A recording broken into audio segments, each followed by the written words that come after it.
and the supply is running out, but the demand is increasing, as well as the prices. Not to mention, there are many problems with it, as it causes acid rain and many other types of environmental issues. I believe that we could stop being so dependent on oil by using alternative energy sources. Let's look at three: solar, nuclear, and wind. The first one is solar. Solar energy is where you harvest energy from the sun to create electricity.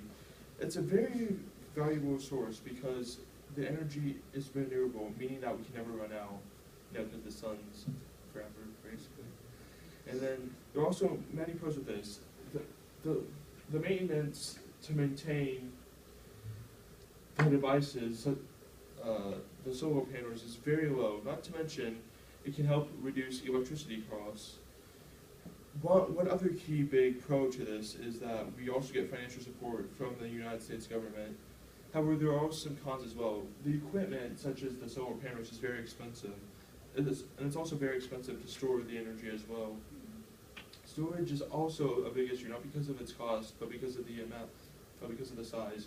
We need lots of room to both store and obtain the energy. In fact, we need more room to store it than any other renewable energy resource.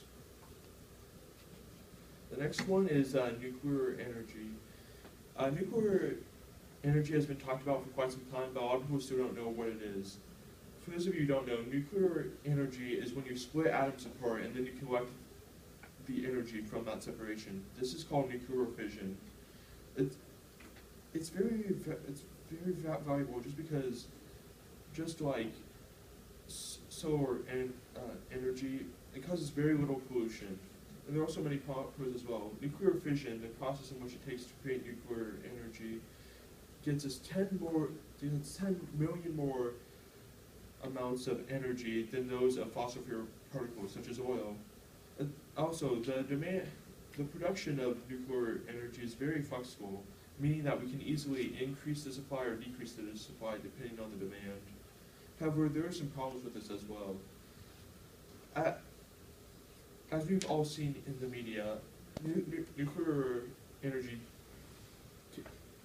can be a problem, but it's not the energy itself, it's the waste.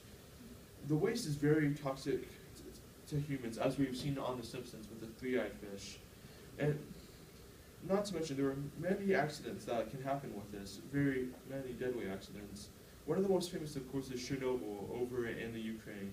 The Chernobyl incident happened back in the mid-80s, and thousands of people lost their lives. In fact, over 2 million people still suffer today from the nuclear waste left over from the incident. The last is wind energy. Wind energy is, of course, harnessing the wind to create power using wind turbines, such as mills. Now, what's great about this is that there's absolutely no pollution whatsoever associated with this. And there's also many pros as well. For example, one of the biggest pros is that the cost has been decreasing for the last 3 decades and is expected to do so for many more years. Plus, we can generate 20 times more than what the entire human population needs. It's also worth pointing out that people who live near these wind turbines also save energy and are more less likely to experience power outages. I should know from experience because in a nearby town from my hometown, it's a town called Reynolds, and they have many windmills, and they are thriving upon it, both economically and also they experience very little power outages. However, there are also major cons to this as well. For one, it hurts the wildlife environment, specifically bats and birds, because they often get caught with the turbines. And also, many people that are by the wind turbines often complain of noise. It's also worth noting that the equipment to make the turbines is very expensive. Now, with the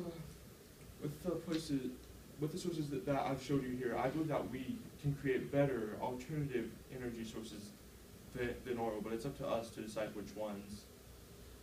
Now, granted, each one has a pro and con, but I believe we can make the right choice.